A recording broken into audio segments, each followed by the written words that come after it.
வணக்கம் தமிழ் சொந்தங்களே, welcome back. இன்னைக்கு நீங்க தைரியமா இங்கிலீஷ் பேசுறதுக்கு ஒரு 100 குட்டி குட்டி வாக்கியங்கள், அதாவது daily use sentences in English along with Tamil translation பார்க்கலாம். வெல்கம் டு எப்படி.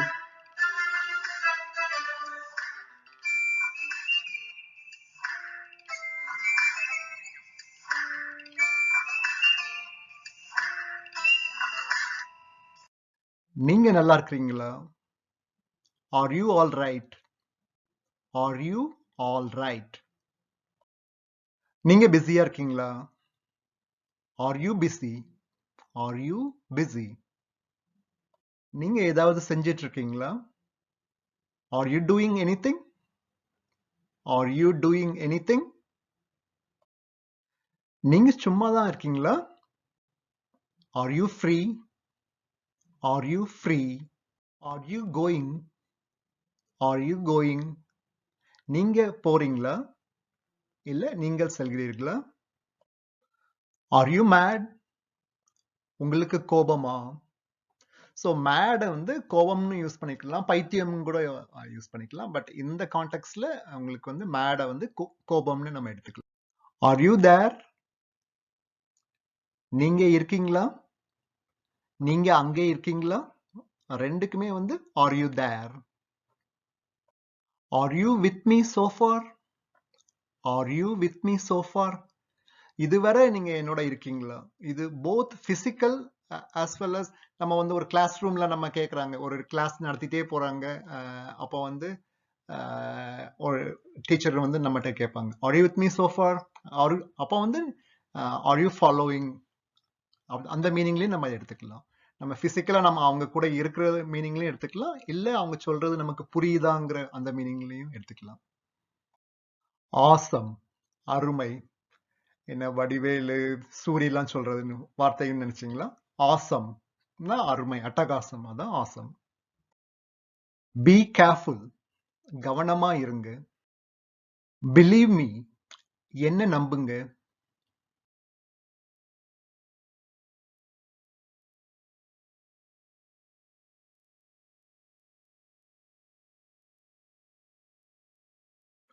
பெட்டர் லக் நெக்ஸ்ட் டைம், அடுத்த முறை இன்னும் சிறப்பா அமைய என்னுடைய வாழ்த்துக்கள். ஸோ இதை வந்து நீங்க வந்து wish you better luck next time அப்படின்னு சொல்லலாம். இந்த தடவை வந்து அவங்க ஃபெயில் ஆயிருக்கலாம், ஒருவேளை அதுல ஒரு மேட்ச்ல தோத்துருக்கலாம், இல்ல ஒரு எக்ஸாம்ல ஃபெயில் ஆயிருக்கலாம். அப்போ வந்து பெட்டர் லக் நெக்ஸ்ட் டைம் சொல்றது. பிரிங் ஹிம் இன், அவனை உள்ளே அழைத்து வா. இது ஒரு ஜட்ஜு, ஒரு குற்றவாளியை உள்ள கொண்டு வரதா இருக்கலாம், இல்ல ஒரு ஹெட் மாஸ்டர் ரூமுக்கு வெளியே நின்றுட்டு இருக்கவங்க, அவங்க பியூன் வந்து சொல்லலாம், பிரிங் ஹிம் இன் அப்படிங்கிற மாதிரி சொல்லலாம். எல்லாமே வந்து இது அவனை உள்ளே அழைத்து வாக்குள்ள bring him in. Call me back, என்னை மீண்டும் அழைக்கவும். பேசிக்கலி நம்ம வந்து போன்ல கூட நம்ம வாய்ஸ் மெயில் விடலாம். நீங்க எப்போ ஃப்ரீயா இருக்கீங்களோ அப்போ கால் மீ பேக் அப்படின்னு சொல்லலாம். அதான் என்னை மீண்டும் அழைக்கவும். இது இங்கிலீஷ்ல உள்ள இந்த எல்லா சென்டென்சஸ்க்குமே வந்து நீங்க முன்னாடி கைண்ட்லி போட்டுக்கலாம், இல்லாட்டினா பின்னாடி ப்ளீஸ் போட்டுக்கலாம். அதை நம்ம யூஸ் பண்ணும் போது வந்து அப்படி போடலாம். அதாவது ப்ளீஸ் கால் மீ பேக், இல்லாட்டினா கால் மீ பேக் ப்ளீஸ், இல்லாட்டினா kindly call me back.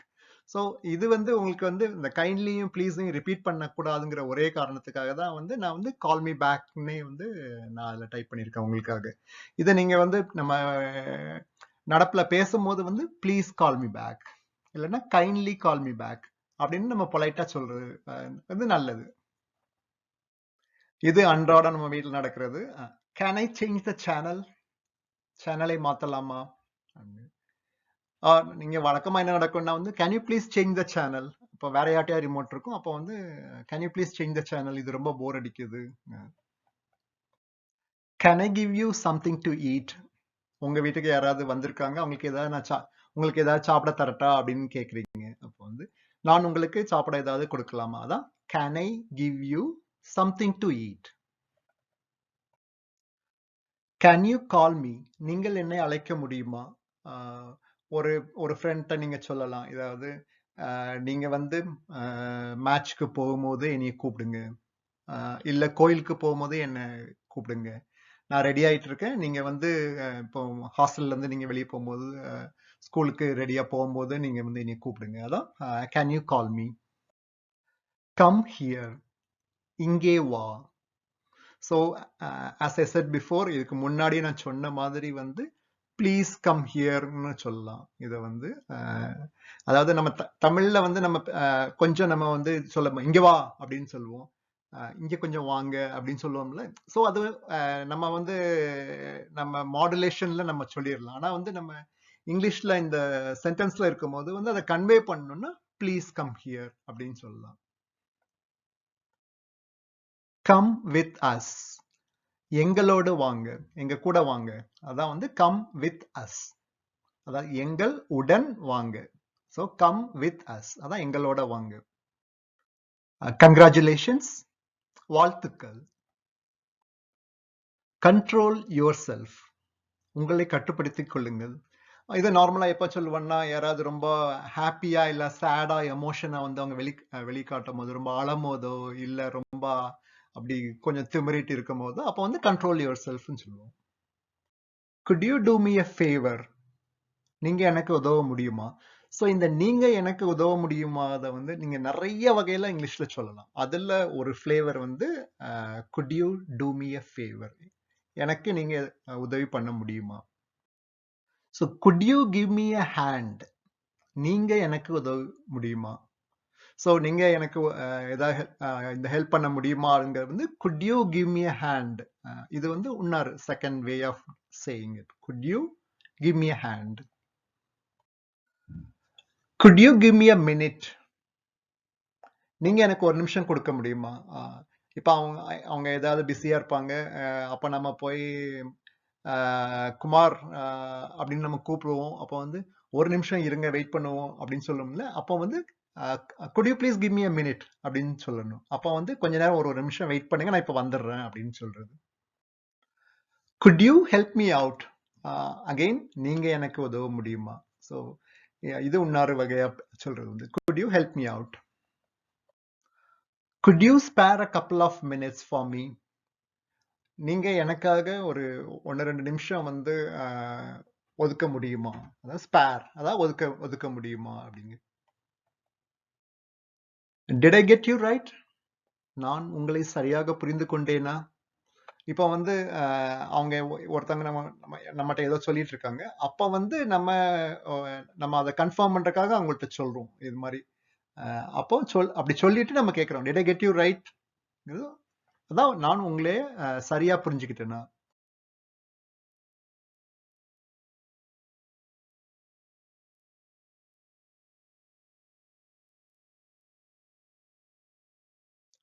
So do it right, அதை சரியா செய் அப்படின்னு சொல்றது வந்து டூ இட் ரைட் ப்ளீஸ்ன்னு சொல்லலாம். இல்லாட்டினா do it right the first time it self அப்படின்னு சொல்லலாம். முதல் தடவையே ஒழுங்கா பண்ணு அப்படின்னு சொல்றது. கைண்ட்லி டூ இட் ரைட்னு கூட சொல்லலாம். டூ மீ அ ஃபேவர், எனக்கு ஒரு உதவி செய். ஸோ நார்மலா நம்ம வந்து உதவி கேட்கும் போது ப்ளீஸ் ஆட் பண்ணிக்கலாம். Do me a favour please. Do you know what I mean, நான் என்ன சொல்றேன்னு உங்களுக்கு புரியுதா. Do you know what I mean. Again do me a favour please, எனக்கு ஒரு உதவி செய்ய முடியுமா. ஸோ அகெயின் ஃபேவர், ஃபேவர்னா நம்ம உதவி. Do me a favour please. இதை நீங்க வேற வகையிலும் கேட்கலாம். Can I ask you for a favour அப்படின்னு கேட்கலாம். Or will you help me அப்படியும் கேட்கலாம். Do you understand what I am saying, நான் என்ன சொல்றேன்னு உங்களுக்கு புரிகிறதா. ஸோ அது எப்படி சொல்றதுன்னா do you understand what I am saying, அதை ரெண்டா பிரிச்சு பாருங்க. ஐ எம் சேயிங்கிறது வந்து நம்ம சொல்றது வந்து நம்ம என்ன சொல்லிட்டு இருக்கோங்கிறது வந்து டு யூ அண்டர்ஸ்டாண்ட், உங்களுக்கு புரியுதாங்கிறது வந்து. அப்போ ரெண்டையும் கனெக்ட் பண்றது what. So to you understand what I am saying.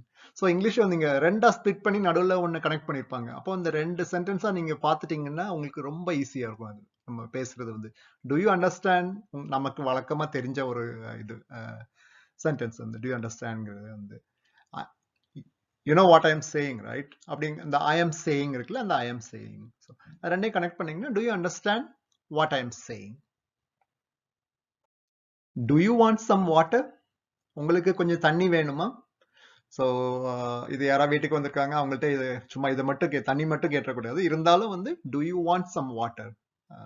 உங்களுக்கு கொஞ்சம் தண்ணி வேணுமா? ஃபர்ஸ்ட் தண்ணி கொடுக்கறது ஒரு சம்பிரதாயம்னு நினைக்கிறேன். ஸோ அதனால வந்து do you want some water? Does that make sense? அதுல ஏதாவது அர்த்தம் இருக்கிறதா? ஸோ இது எப்போன்னா வந்து இப்போ நம்ம ஒருத்தங்கள்ட்ட எக்ஸ்பிளைன் பண்றோம். அப்போ வந்து நம்ம அதுக்கு எக்ஸ்பிளைன் பண்ணிட்டு நம்ம என்ன சொல்றோம்னா, does that make sense to you?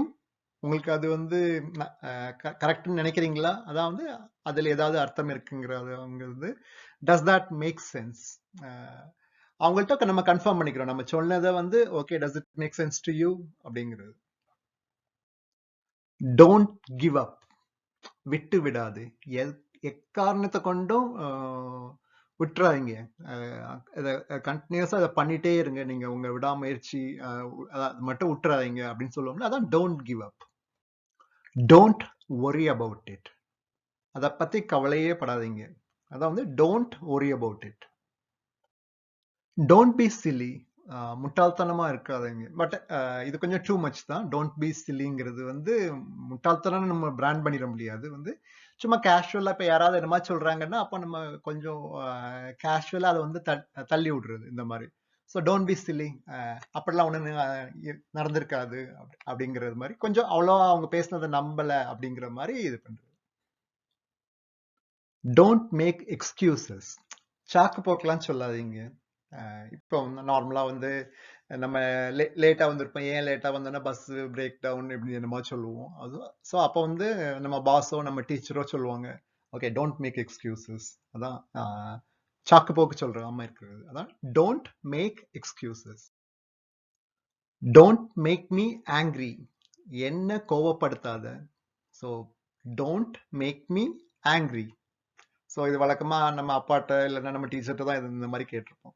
நம்ம ஏதாவது தப்பு பண்ணியிருப்போம், இல்லை ஏதாவது பொய் சொல்லியிருப்போம், எங்கேயாவது லேட்டாக வந்திருப்போம். ஸோ அப்போ வந்து நம்ம ஏதாவது எக்ஸ்கியூஸ்லாம் நம்ம கொடுத்தோம்னா அப்போ வந்து இல்லை நம்ம ஏதாவது சேட்டை பண்ணோம்னா அப்போ சொல்ற வார்த்தை வந்து சென்டென்ஸ் இது, don't make me angry. Don't mess with me, என்கிட்ட வம்பு வச்சுக்காதீங்க, அதாவது என்னை சீண்ட வேண்டாம். அதான் டோன்ட் மெஸ் வித் மீ. மெஸ்னா ஒன்று நம்ம சாப்பிட்ற மெஸ் நினைச்சிடக்கூடாது. டோன்ட் மெஸ் வித் மீனா வந்து என்கிட்ட வம்பு வச்சுக்காதீங்க, என்கிட்ட சண்டைக்கு வந்துடாதீங்க, என்னை சீண்ட வேண்டாம். அதான் வந்து don't mess with me. Don't pretend, பிரிட்டன்னா நடிக்கிறது, பேசிக்கலி நடிக்க வேண்டாம். என்கிட்ட நடிக்காதீங்க தான் டோன்ட் பிரிட்டண்ட். எனக்கு தெரியும் உங்களை பத்தி, எனக்கு டோன்ட் பிரிட்டண்ட் அப்படிங்கிறது சொல்றது வந்து don't pretend. Don't take it to heart, அதை மனசுல வச்சுக்காதீங்க. இப்போ நம்ம ஏதாவது நம்ம தப்பா ஹார்ஷா சொல்லிடுவோம், அப்போ வந்து நமக்கே ஃபீல் பண்ணிடுவோம். அப்போ உடனே நம்ம என்ன சொல்லுவோம், அதை வந்து ஃபாலோ பண்றதுக்கு என்ன சொல்லுவோம், ஃப்ரெண்ட் கிட்ட சொல்லும் போது வந்து don't take it to heart please, நான் ஏதோ தெரியாம கோவத்துல சொல்லிட்டேன், அதை வந்து நீங்க மனசுலயே வச்சு அதை போட்டு இது பண்ணிக்காதீங்க, டோன்ட் கெட் ஹர்ட்ங்கிற மாதிரி வந்து அதான் don't take it to heart. Don't wink, விங்க்னா கண் சிமிட்டுறது. ஸோ கண்ணை சிமிட்டாதீங்க. ட்ராப் மீ அட் ஹோம், என்ன வீட்டில் இறக்கி விடுங்க. ஸோ இது வந்து வேற விதமா எப்படி சொல்லலாம்னா வந்து டேக் மீ ஹோம் அப்படின்னு சொல்லலாம். என்ன வீட்டுக்கு கொண்டு போய் விட்டுருங்க அப்படின்னு சொல்லுவோம்ல, என்ன வீட்டில் இறக்கி விடுங்க. ஸோ இது ட்ராப் மீ அட் ஹோம். நார்மலா ஹோம் பக்கத்துல ஹோமை சொல்லும் போது வந்து அட்லாம் சொல்ல மாட்டோம், ட்ராப் மீ. ஸோ இந்த இதுல ஸ்பெசிஃபிக்கா நம்ம வந்து அட்டை நான் வந்து உங்களுக்கு புரியணுங்கிறதுக்காக அதில் ஆட் பண்ணியிருக்கேன், ட்ராப் மீ அட் ஹோம். இல்லைன்னா take me home, I am going home அப்படின்னு சொல்லும் போது வந்து, இல்லைன்னா அதே இது ஹவுஸை சொல்லும் போது I am going to that house அப்படின்போம், I am going to the house அப்படிங்கிற மாதிரி சொல்லுவோம். Drop me at the house அப்படின்னு சொல்லலாம். ஸோ இது வந்து home. So it's drop me home. Follow me, என்னை பின்தொடருங்க. நார்மலா வந்து ஒரு அப்பா வந்து பிள்ளைங்கள்ட்ட சொல்லுவாங்க, keep following me or like follow me அப்படின்னு சொல்லுவாங்க, என்ன பின்தொடர்ந்தே வாங்க. இப்போ இப்பெல்லாம் வந்து ஃபேஸ்புக்ல இன்ஸ்டாகிராம்லயும் நம்ம வந்து எல்லாம் சொல்றோம் ஃபாலோ மீ அப்படிங்கிற மாதிரி. ஸோ சேம் கான்செப்ட் தான், என்ன வந்து நம்ம பின்தொடருங்க அதான் சொல்றது வந்து follow me please. Forget it, மறந்து விடு. ஸோ பேசிக்கலி மறக்க சொல்றது. இது வந்து நம்ம கண்டினியூஸா நம்ம பேசிட்டே இருக்கும்போது இது வரைக்கும் சொன்னதெல்லாம் அப்படியே மறந்துடு அப்படின்னு சொல்றதுக்கும் அதுக்கும் ஃபர்கெட் இட்னு சொல்லலாம். அப்படி இதுக்கு முந்தின சென்டென்ஸை நீங்க ஓகே அதை அதை வந்து நீங்க எரேஸ் பண்ணிருங்க அப்படின்னு சொல்றதுக்கும் ஃபர்கெட் இட் அப்படின்னு சொல்லலாம். ஸோ பொதுவா வந்து ஃபர்கெட் இட்னா வந்து மறந்து விடுங்கன்னு சொல்றது. கெட் ரெடி, தயாராயிரு. ஸோ கெட் ரெடி, அது வந்து நீங்க ரெடியா இருங்க, நான் இப்போ வந்துடுறேன் அப்படின்னு சொல்லிட்டு அப்போ கெட் ரெடி. இல்ல இப்போ வந்து ஒரு ரேஸ் ஆரம்பிக்க போது எல்லாரும் you have to get ready now அப்படிங்கிறது வந்து எல்லாம் வார்ம் அப்லாம் பண்ணி ஓடுறதுக்கு ரெடியா இருந்துக்கோங்க, அதான் கெட் ரெடி. கோ தேர், அங்கே போ. கோ தேர், அங்கே போ. கிரேட், நன்று. Great. Have a good evening, இனிய மாலையாக அமையட்டும். ஸோ இந்த இந்த நாள் உங்களுக்கு இனிய நாளாக அமையட்டும்ங்கிற மாதிரி வந்து உங்களுக்கு இந்த ஈவினிங் வந்து நல்லா இருக்கட்டும் அப்படின்னு சொல்றது வந்து எவ்வளோ லேட் ஆனா கூட, நைட்டு எவ்வளோ லேட் ஆனா கூட வந்து நம்ம வந்து நார்மலா சொல்ல வேண்டியது வந்து ஹாவ் அ குட் ஈவினிங் தான் சொல்லணும். ஹாவ் அ குட் நைட்னு நம்ம சொல்லக்கூடாது. அது குட் நைட்னா நம்ம தூங்க போற நம்ம பிள்ளைங்கள்ட்ட சொல்லலாம் குட் நைட், இல்லைன்னா தூங்க போற அப்பாட்ட சொல்லலாம், அப்பா அம்மாட்ட சொல்லலாம், குட் நைட்னு சொல்லலாம். ஆனா வந்து ஹாவ் அ குட் ஈவினிங்கிறது வந்து மத்தியானம் லேட்டான மத்தியானத்துல இருந்து நைட்டு தூங்க போற வரைக்கும் ஹாவ் அ குட் ஈவினிங் கண்டினியூஸா சொல்லிட்டே இருக்கலாம். அது இருட்டினாலும் சரி, நல்லா 11 மணி ஆனாலும் சரி, அப்ப கூட நீங்க அதை சொல்லலாம். அதே மாதிரி அது வந்து இனிய மாலையாக அமையட்டும். அது போலதான் வந்து நம்ம குட் மார்னிங் சொல்றது வந்து நம்ம ஃபர்ஸ்ட் டைமா லேட்டா 11 மணிக்கும் 12 மணிக்கு யாரையாவது பார்த்தா கூட நீங்க வந்து குட் மார்னிங் சொல்லலாம். ஏன்னா வந்து you are seeing them for the first time or you are greeting them for the first time.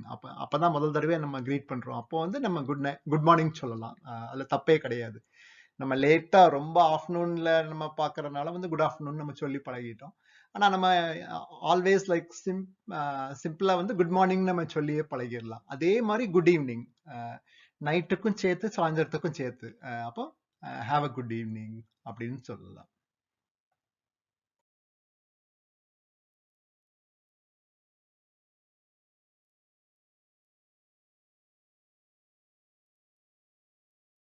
நன்றி சொந்தங்களே, இந்த வீடியோ உங்களுக்கு யூஸ்ஃபுல்லா இருந்திருக்கும்னு நினைக்கிறேன். மீண்டும் ஒரு உபயோகமான வீடியோவோடு உங்களை சந்திக்கிறேன்.